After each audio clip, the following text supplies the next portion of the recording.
والمهم مهم لهنين مني أن تقسم ما بين طلوع الشمس إلى حضور الإمام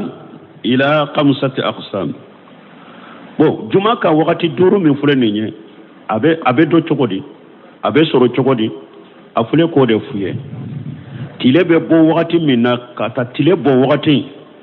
أني الإمام بنا منبر لا وقت من ابن نونو فرانسي دي تلا دوروية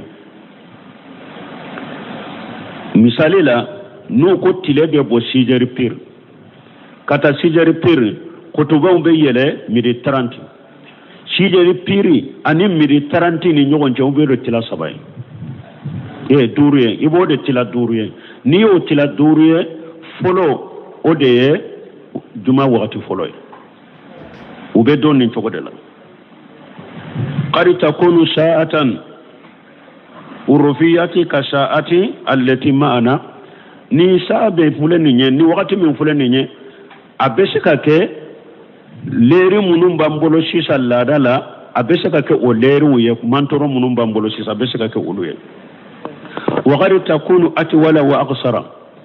abesika ke wakati fana be janya abesika ke be surunya fasatul ula hiya al-khamsatul ula hiya al-khamsul ula ni eri nunun tila duruye folo de jate bata folo minna ode juma kalleri duru wakati duru ode folo wasaniyatun hiya al-khumsu sani wakati fulanna yeddi wakati tila duru mina duru inde afulanna hallu mujara abeta nin chogodela wakati nunu beta nin chogodela wallahu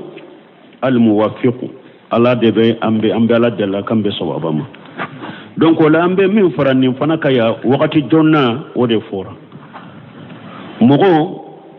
niyame ko ewa karan safa foro baraji ho na jonna min fulani nya baraji ho tapi talite de kika tapi bilinye obe kika kitabu bilinye palasina oteni baraji dima de tali jonna min fulani ye beta jonna ni yere ka fari kolode e yere de beta misira ni fari kolode kata sigiye me don ba ke chogo mi safa folowla tapi bilaye e ka tapi be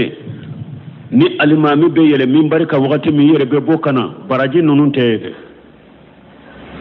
baraji inta taika tapi nalila jonna baraji inta na jonna inte tapi nalite na jonna inte kitabu naliye na jonna inte nyinga palashi mina wotede iyere de bena